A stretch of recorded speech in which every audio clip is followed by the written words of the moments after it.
Hello student. तो भौतिक विज्ञान यूनिट 1 चल रही है स्थिर वैद्युत की, जिसका लेक्चर नंबर आज 7 है। तो हमें 7 लेक्चर में टॉपिक जो है वो कूलाम के नियम का सदिश रूप पढ़ना है और कुछ शॉर्ट आंसर टाइप क्वेश्चन होंगे उन्हें देखना है। तो सबसे पहले हमारा टॉपिक है कि कूलाम के नियम का सदिश रूप क्या है।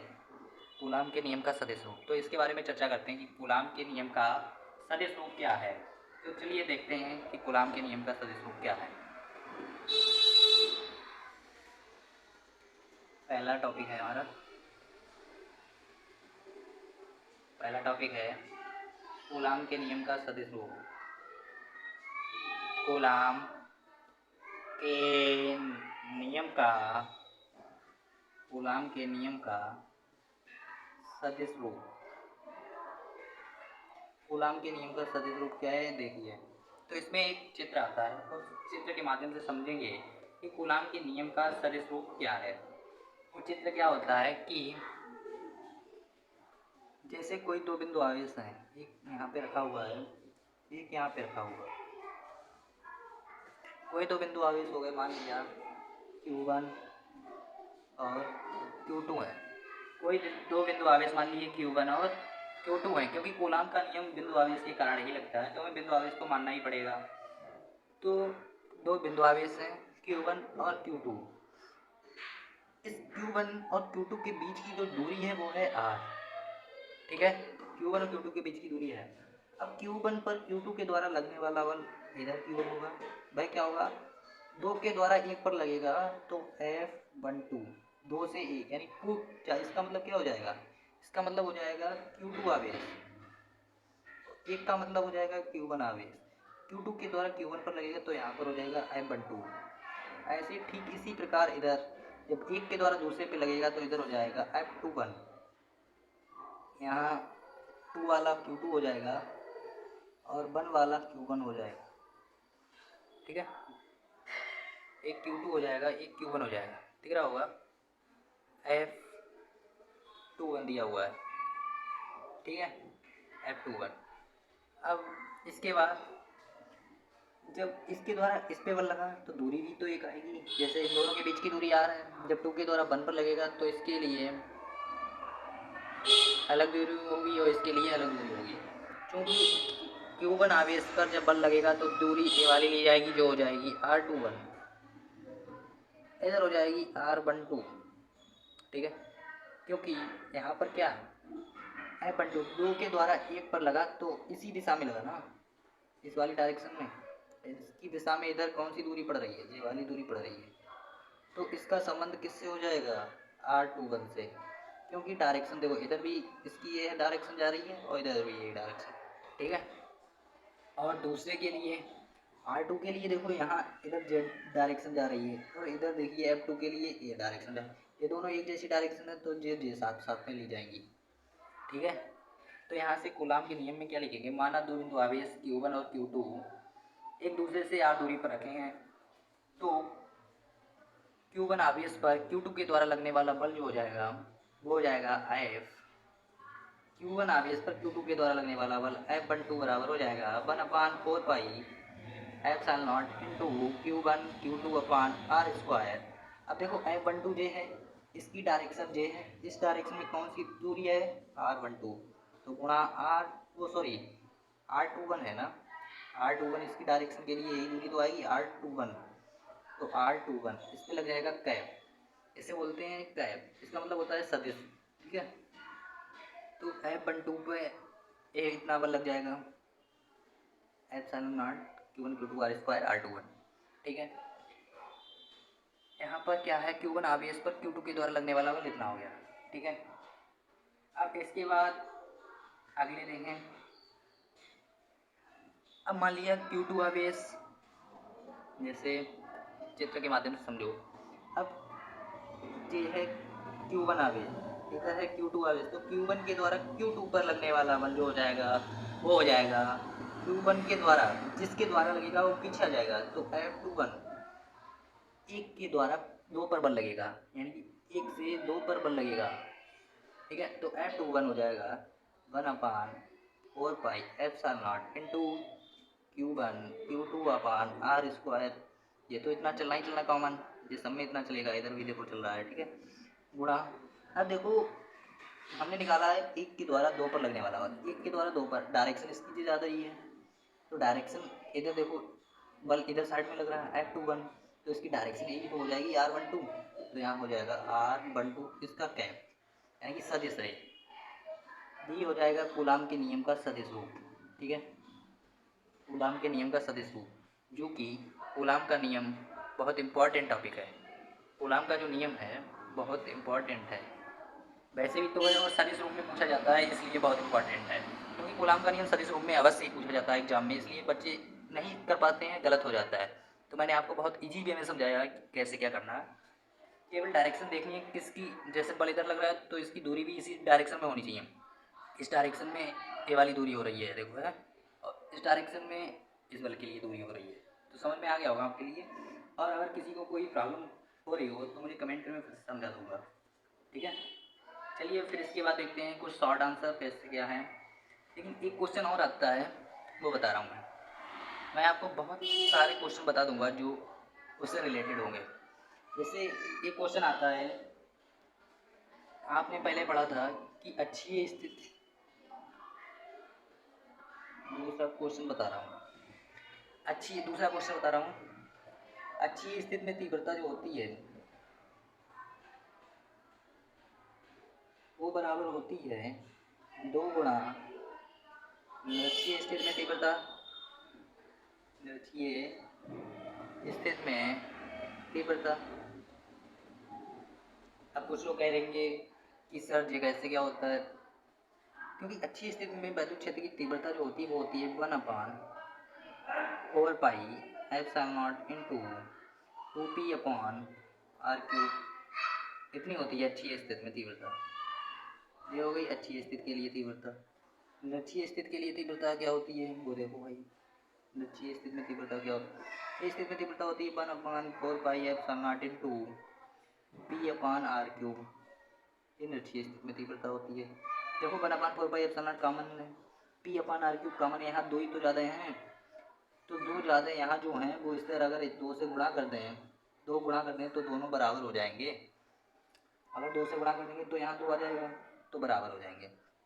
तो ये क्वेश्चन आता है कि अच्छी स्थिति में तीव्रता निरक्षीय स्थिति की तीव्रता से कितनी गुना होती है, तो 2 गुना होती है। बराबर करने के लिए यहाँ तो लगाया जाता है, बराबर करने के लिए 2 लगा देते हैं जिससे दोनों बराबर हो जाए, या आप ऐसे कह सकते हो अच्छी स्थिति में वैद्युत क्षेत्र की तीव्रता निरक्षीय स्थिति में वैद्युत क्षेत्र की तीव्रता के 2 के गुणनफल के बराबर होती है, क्योंकि 2 से मैंने गुणा कर दिया यहाँ पे।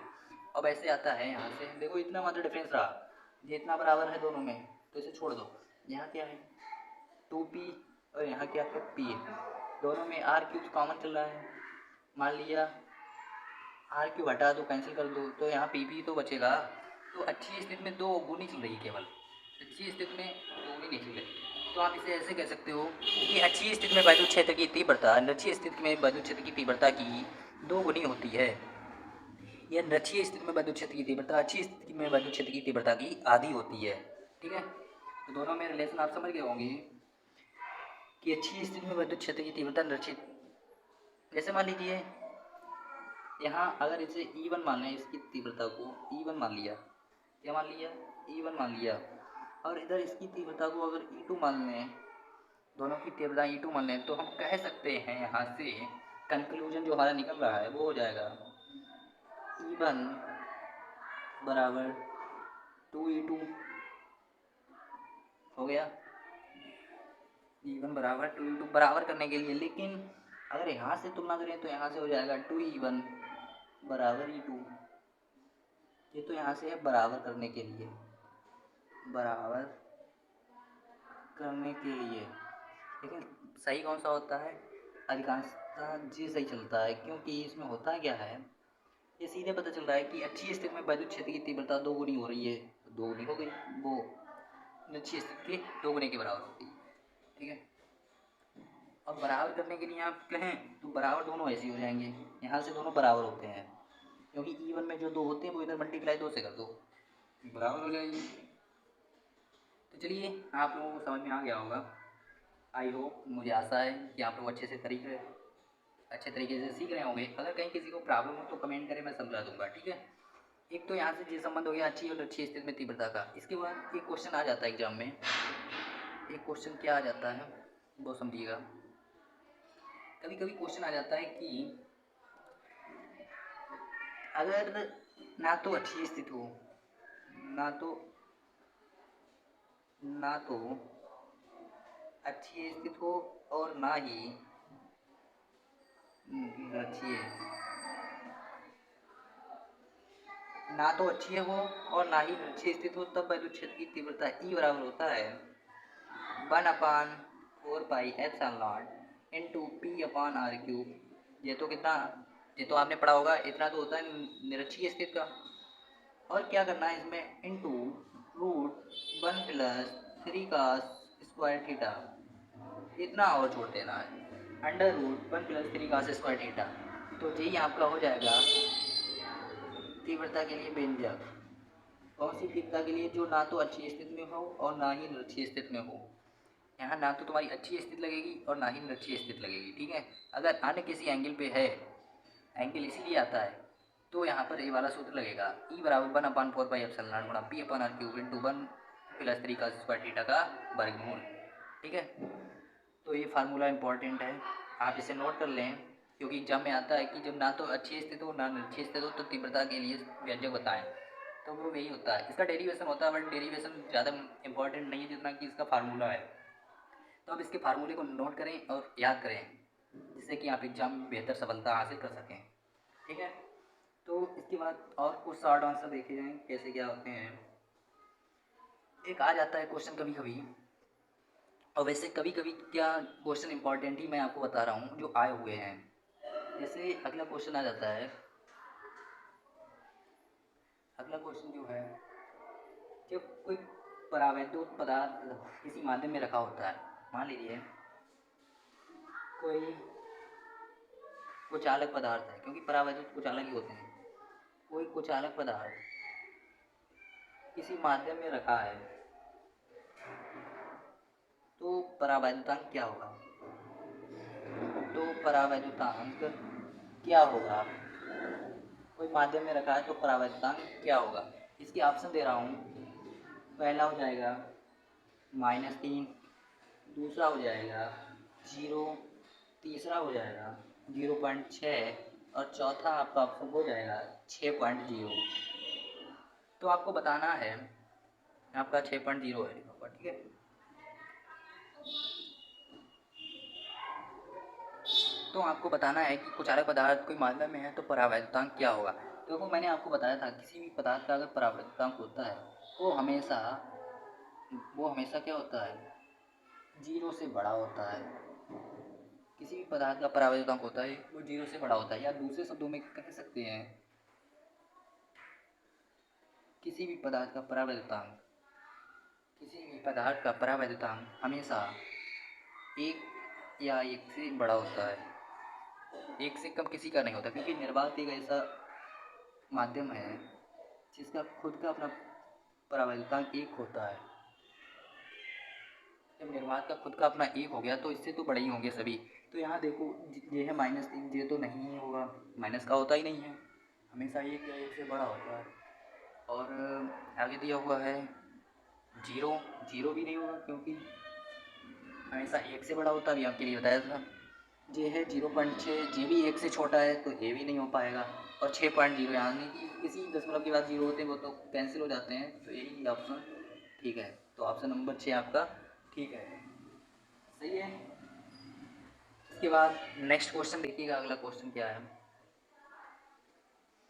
अगला क्वेश्चन है कि कुछ दूरी पर, मैं क्वेश्चन बता रहा हूँ, जैसे कोई दूरी है, मान लीजिए उस दूरी पर दो बिंदु आवेश रखे हुए हैं, कुछ दूरी पर दो बिंदु आवेश रखे हुए हैं, माना r दूरी पर एक q1 आवेश रखा हुआ है और एक q2 आवेश रखा हुआ है। कुछ दूरी पर दो बिंदु आवेश रखे हुए हैं, यदि इन आवेशों को वायु के स्थान पर हटाकर, यहाँ वायु है, यहाँ वायु है, अब यहाँ से हटाकर अगर कैरोसिन कैरोसिन कैरोसिन दिख नहीं रहा है, चलो मैं आगे बता रहा हूँ। यहाँ पे देख लो, जैसे कैरोसिन केरोसिन का मतलब क्या होता है? मिट्टी का तेल। मिट्टी का तेल। यदि कुछ दूरी पर रखे दो बिंदु आवेश को वायु के स्थान पर केरोसिन तेल में रख दिया जाए तो उनके बीच लगने वाला बल पर क्या प्रभाव पड़ेगा? बीच लगने वाले बल पर क्या प्रभाव पड़ेगा वो बताना है। तो देखिए यहाँ पर जब वायु में रखे हैं तो यहाँ पर तो कूलाम के नियम से हो जाएगा, F बराबर कूलाम का नियम लगेगा, F बराबर हो जाएगा 1/4 pi epsilon not into Q1 Q2 upon R square. इतना तो हो गया है। अगर वायु में रखें तो इतना हो जाएगा ना। अब ये देने केरोसिन तेल में रख दें, मिट्टी के तेल में, क्योंकि यहाँ एक सूत्र आपने और पढ़ा होगा, एप्सिलॉन बराबर होता है कि एप्सिलॉन नॉट। अगर यहाँ जो मान पुट कर दिया जाए एप्सिलॉन बराबर कि एप्सिलॉन नॉट, तो यहाँ कैसे क्या देखिए, अगर मान लीजिए कोई परावैद्युतांक रखा हुआ है, परावैद्युतांक के, तो बल हो जाएगा F बराबर 1/4 पाई के epsilon not into Q1 Q2 upon R square. तो इतना हो जाएगा। अगर कोई परावैद्युतांक के रख दें, अगर कोई परावैद्युतांक के रख दें तो इतना हो जाएगा, क्योंकि के से एप्सिलॉन नॉट में गुणा हो जाएगी तो यहाँ से एप्सिलॉन मिल जाएगा माध्यम का। तो देखिए क्योंकि निर्वात के लिए भी मैंने आपको बताया था, निर्वात के लिए के का मान 1 होता है, निर्वात के लिए के का मान 1 होता है, और तो सभी माध्यमों के लिए के का मान जो होगा वो हमेशा 1 से तो बड़ा ही होगा, है ना। और सभी माध्यमों के लिए के का मान हमेशा 1 से बड़ा होता है।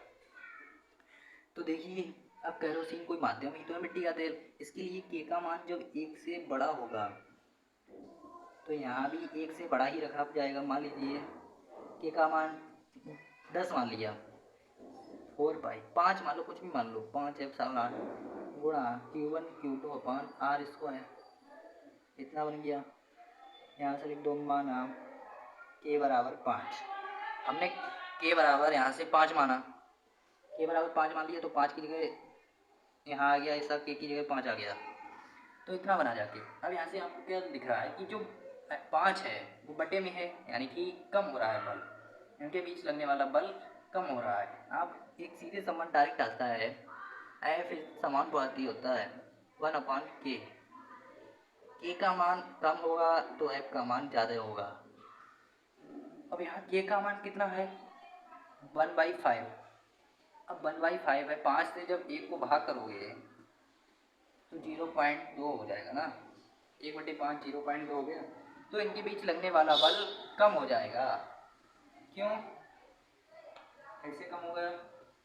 क्योंकि केरोसिन जो माध्यम होता है उसके लिए के का मान निर्वात से अधिक होता है, के का मान वायु से अधिक होता है। के का मान अधिक होने से यहाँ हमने कितना मान लिया, के का मान अधिक होने से यहाँ 5 आ गया। जब यहाँ के का मान 5 रख देंगे तो केरोसिन आयन में जब ये दोनों आवेश रखे जाते हैं तो वैद्युत बल कम हो जाता है। क्या हो जाता है? वैद्युत बल कम हो जाएगा ना। देखो अभी मैंने आपको करके शुरू करके दिखाया, यहाँ जैसे के का मान लिया 5 रखना है तो यहाँ 5 रखा, 5 से 0.2 मिला ना, कम हो गया पहले से। पहले यहाँ मान लिया 1 था, अब तो 0.2 हो गया, 1 से भी कम, तो कम होगा ना। तो जब सीखेंगे तो यहाँ बल कम हो जाएगा, बल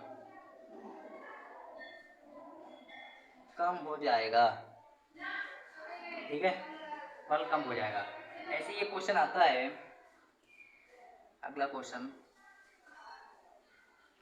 देखा जाए, अगला क्वेश्चन इस प्रकार से आता है कि एक वैद्युत क्षेत्र है, एक वैद्युत क्षेत्र है,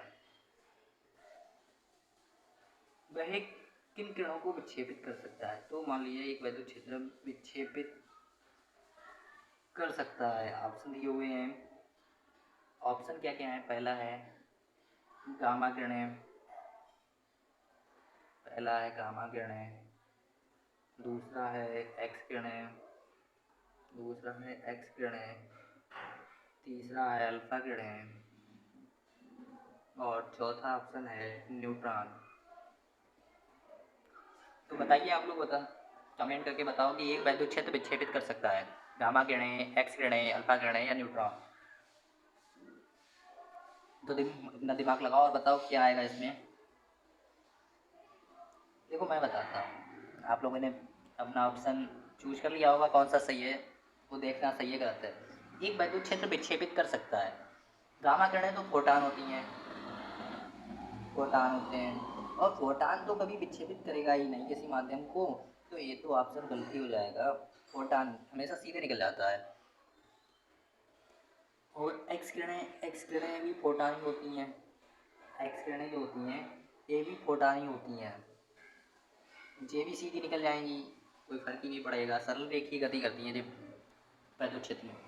न्यूट्रॉन तो न्यूट्रल हैं, न्यूट्रल, कोई प्रभाव ही नहीं पड़ेगा इन पे, तो अल्फा किरणें सही हो जाएगा। अल्फा किरणें जो होंगी वो अपना वैद्युत क्षेत्र विक्षेपित करेंगी। और एक और ऑप्शन आता है बीटा किरणें, ये भी अपना वैद्युत क्षेत्र विक्षेपित करती है। तो दोनों किरणें ध्यान रखना, अल्फा ऑप्शन में था, अगर यहाँ बीटा आ जाता तो बीटा ही सही हो जाता। दोनों किरणें वैद्युत क्षेत्र विक्षेपित करती हैं, अल्फा और बीटा, ध्यान रखना, अल्फा और बीटा। क्योंकि अल्फा जो कण होता है वो हीलियम परमाणु का नाभिक होता है 2He4, है ना, जिस पर 2 इकाई धनावेश होता है। और जब धनावेश है इस पे तो वैद्युत क्षेत्र तो विक्षेपित करेगी। जैसे मान लीजिए एक वैद्युत क्षेत्र बना लेते हैं, यहाँ प्लस है इस प्लेट पे, इधर माइनस है इस प्लेट पे, और वैद्युत क्षेत्र धनावेश से ऋणावेश की ओर हमेशा होता है। यहाँ से जब अल्फा किरणें जाएंगी, धनावेशित होती है जो कि, वो इस तरह, जब अल्फा किरणें जाएंगी तो वो इस तरह इधर घूम जाएंगी परवलयाकार पथ में, क्योंकि इधर से प्रतिकर्षण बल लगेगा और इधर से आकर्षण बल लगेगा, तो वो अल्फा किरणें इधर नीचे की ओर झुक जाएंगी, अपना वैद्युत क्षेत्र विक्षेपित कर देंगी, इसीलिए होता है। और बीटा किरणें, जो मान लीजिए अल्फा किरणें हैं और जो बीटा बीटा किरणें हमेशा ऋणात्मक होती हैं, तो जो इधर से जाएंगी उनका पथ हमेशा ऐसा बन जाएगा, ऊपर की ओर परवलयाकार। तो यहाँ भी जो अपना विद्युत क्षेत्र विक्षेपित करेंगी, बीटा किरण ऊपर की ओर जाएगी, अल्फा किरण नीचे की ओर हो जाएगी। ठीक है, तो आप लोगों को समझ में आ गया होगा। अगर किसी को नहीं आया तो मुझे कमेंट में मैं फिर से आपको समझा दूंगा। ठीक है, इसके बाद अगला क्वेश्चन देखते हैं क्या है। अगला क्वेश्चन है, क्या वैद्युत क्षेत्र द्विध्रुव होते हैं? अगला क्वेश्चन है, सॉरी, प्रश्न है अगला, क्या परमाणु वैद्युत द्विध्रुव होते हैं? क्या परमाणु वैद्युत द्विध्रुव होते हैं? तो इसका आंसर आएगा नहीं। इसका आंसर क्या आएगा? नहीं, क्योंकि इसका ऑप्शन हो जाएगा नहीं, क्योंकि मान लीजिए कोई नाभिक है, इसके चारों ओर इलेक्ट्रॉन इस कक्षाओं में अपनी अपनी घूम रहे हैं, ठीक है, तो देखिए जो धनावेश होगा यहाँ, इसमें इलेक्ट्रॉन घूमते रहते हैं अपनी कक्षाओं में, यहाँ धनावेश होगा और धनावेश होगा। इसमें नाभिक में क्या क्या होता है? प्रोटॉन होते हैं और न्यूट्रॉन होते हैं, इलेक्ट्रॉन चारों ओर कक्षाओं में घूमते रहते हैं। तो यहाँ परमाणु में धनावेश और ऋणावेश का केंद्र तो एक ही होगा, क्योंकि इसमें जो उपस्थित होगा वो तो इसमें रहेगा ही रहेगा, और इनका भी केंद्र, जो चारों ओर राउंड लगा रहे हैं उनका भी केंद्र तो यही होगा। जब दोनों का केंद्र यही होगा, धनावेश का भी और ऋणावेश का भी, तो केंद्र संपाती हो जाएगा। तो केंद्र इनका संपाती हो जाएगा। कैसा हो जाएगा? संपाती। केंद्र संपाती होने की वजह से परमाणु द्विध्रुव नहीं होंगे, ऑप्शन नहीं होंगे। ठीक है, ऐसे आ जाता है क्या कूलाम का नियम व्युत्क्रमबर्ग नियम का पालन करता है? तो कूलाम का नियम क्या होता है? 1/4πε0 Q1 Q2/r²। देख लीजिए, व्युत्क्रमबर्ग, वर्ग है लगा हुआ और अपान में है तो व्युत्क्रमबर्ग, व्युत्क्रमबर्ग व्युत्क्रमबर्ग हो गया, r², व्युत्क्रमबर्ग। तो कूलाम का नियम हमेशा व्युत्क्रमबर्ग नियम का पालन करता है, F is the proportional to 1/r²। ठीक है, एक आ जाता है क्वेश्चन कभी कभी, वैद्युत क्षेत्र संरक्षी क्षेत्र या असंरक्षी? वैद्युत क्षेत्र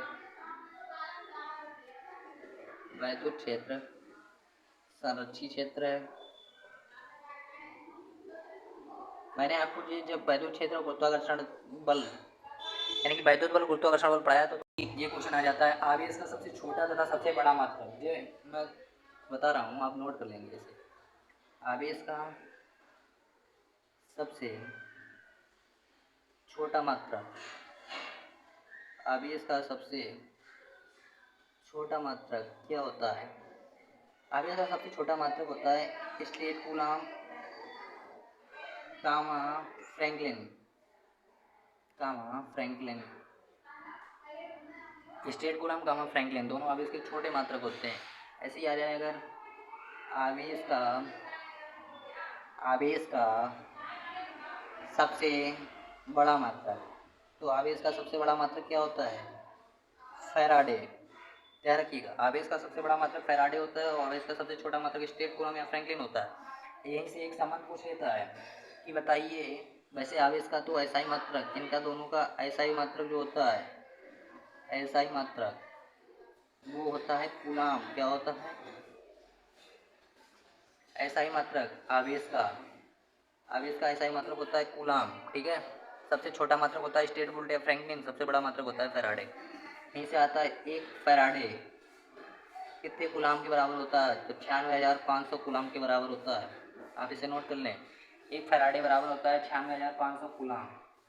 ठीक है, एक फैराडे बराबर होता है 96,500 कूलाम।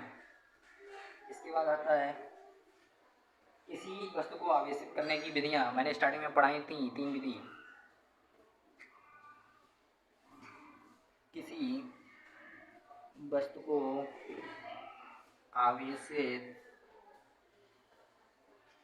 को आवेशित करने की विधियां। तो किसी वस्तु को आवेशित करने की विधियां कौन कौन सी होती हैं?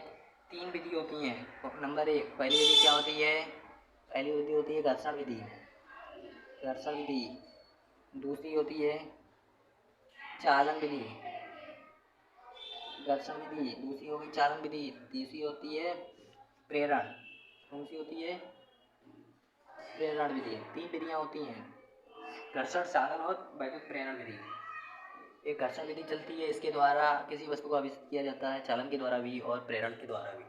तो आई होप आपको समझ में आ गया होगा। ठीक है, हाँ।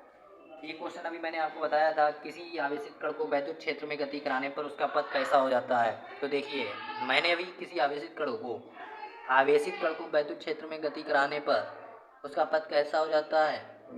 किस प्रकार का हो गया पथ? देखो ध्यान से जरा, परवलयाकार। कौन से प्रकार का होता है? परवलयाकार। ठीक है, परवलयाकार। क्यों? किसी आवेशित कण को वैद्युत क्षेत्र में जब लंबवत गति कराई जाती है तो उनका पथ परवलयाकार हो जाता है। देखो, बीटा कण जो था इसकी कराई ऊपर की ओर हो गया, अल्फा कण था इसकी कराई नीचे की ओर हो गया। ठीक है, क्योंकि अल्फा कण पर हमेशा धनावेश होता है और इस पर हमेशा ऋणावेश होता है, इलेक्ट्रॉन चलते हैं। इस पर ऋणावेश आएगा, उस पर धनावेश आएगा। ठीक है, परवलयाकार हो जाएगा। इसके बाद एक आता है, हमने आपको बता भी दिया था डिवाई। जब हमने वैद्युत द्विध्रुव आघूर्ण आपको पढ़ाया था तो हमने एक क्वेश्चन आपको बताया था कि डिवाई किसका मात्रक होता है? डिवाई मात्रक है किसका है? वैद्युत द्विध्रुव आघूर्ण। डिवाई मात्रक है, वैद्युत द्विध्रुव आघूर्ण का है। किसका मात्रक है डिवाई? वैद्युत द्विध्रुव आघूर्ण का। जी, आप इसे ध्यान रखें, एग्जाम में पूछ लिया जाता है कभी कभी, डिवाई किसका मात्रक है? तो डिवाई जो मात्रक है तुम्हारी वैद्युत द्विध्रुव आघूर्ण। ठीक है, तो आई होप आपको समझ में आ गया होगा और इन्हीं क्वेश्चनों के साथ आपका पहला चैप्टर समाप्त होता होगा। अब इसके बाद एक दो अभी शॉर्ट बचे हैं, वो मैं आपको नेक्स्ट क्लास में भी बता दूंगा, या आपके लिए पीडीएफ हमारे टेलीग्राम पे एक ग्रुप बना हुआ है, उस ग्रुप पे पड़ जाएगी। और यूट्यूब पे तो वीडियो अपलोड हो रही है। और अगर आपको समझ में आया हो तो हमारे चैनल को सब्सक्राइब करें, बेल आइकन को प्रेस करें और लाइक करें, वीडियो को शेयर करें। और नेक्स्ट लेक्चर आपका सेकंड चैप्टर से स्टार्ट होगा। नेक्स्ट लेक्चर जो आपका होने वाला है, नेक्स्ट लेक्चर आपका हो जाएगा सेकंड चैप्टर से। ठीक है, तो मिलते हैं नेक्स्ट क्लास में। तब तक के लिए पढ़ते रहिए। और आपकी पहली यूनिट का पहला चैप्टर लगभग कंप्लीट हो गया है। आपको इसका माइंड मैप हमारी पीडीएफ के रूम में टेलीग्राम पे पड़ जाएगा। माइंड मैप आपको पूरा चैप्टर एक ही पेज में क्लियर पूरा, जैसे कोई एक पेज होगा उसमें माइंड मैप जो होता है वो एक पेज में पूरी समरी आ जाती है पूरे चैप्टर की। तो वही आपको मैं टेलीग्राम पे अपलोड कर दूंगा 1-2 दिन में, और चैप्टर आपका लगभग कंप्लीट हो गया है। ठीक है, तो मिलते हैं नेक्स्ट क्लास में सेकंड चैप्टर के साथ। Thank you guys.